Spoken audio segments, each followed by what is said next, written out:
ನಾಳೆ ಟೆಂಟೇಟಿವ್ ಆಗಿ ನಮ್ಮ ಅಧ್ಯಕ್ಷರು ತೀರ್ಮಾನ ಮಾಡಿದರು, ಮುಖ್ಯಮಂತ್ರಿಗಳು ಮತ್ತು ಅಧ್ಯಕ್ಷರು ಹೈಕಮಾಂಡ್ನವ್ರಿಗೂ ಕೂಡ ತಿಳಿಸಿ ನಾವು ರಾಜ್ಭವನ್ ಚಲೋ ಅಂತೇಳಿ MLAಗಳು MLCಗಳು ಮತ್ತು ಸಂಸದರು ಎಲ್ಲರೂ ಕೂಡ ಹೋಗಿ ಅವರಿಗೆ ರೆಪ್ರೆಸೆಂಟೇಷನ್ ಕೊಡಬೇಕು ಹಾಗೆ ಅಂತೇಳಿ ನೀವು ಕಾನೂನು ಬಾಹಿರವಾಗಿ ತೀರ್ಮಾನಗಳನ್ನು ತೊಗೊಂಡಿದ್ದೀರಾ ಅಂಥೇಳಿ ಅವರಿಗೆ ಮನವರಿಕೆ ಮಾಡಿಕೊಡ್ಬೇಕು ಅಂಥೇಳಿ ತೀರ್ಮಾನ ಮಾಡಿದ್ದಾರೆ.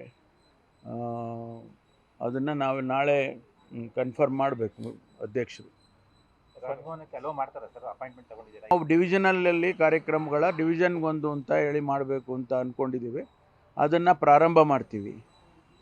ಜೊತೆಗೆ ನ್ಯಾಯಾಲಯದಲ್ಲೂ ಹೋರಾಟ ಮಾಡ್ತಕ್ಕಂಥದ್ದು ಮತ್ತು ಗವರ್ನರ್ ಅವರಿಗೆ ರೆಪ್ರೆಸೆಂಟ್ ಮಾಡೋವಂಥದ್ದು, ಇದೆಲ್ಲದಕ್ಕೂ ಆದಮೇಲೆ ಇದಕ್ಕೆ ಏನಾದರೂ ನಮಗೆ ಉತ್ತರ ಸಿಗಲಿಲ್ಲ ಅಂತ ಹೇಳಿದರೆ ರಾಷ್ಟ್ರಪತಿಗಳನ್ನು ನೋಡುವಂಥ ಕಾರ್ಯಕ್ರಮನೂ ಕೂಡ ನಾವು ಚಿಂತನೆಯನ್ನು ಮಾಡಿದ್ದೇವೆ.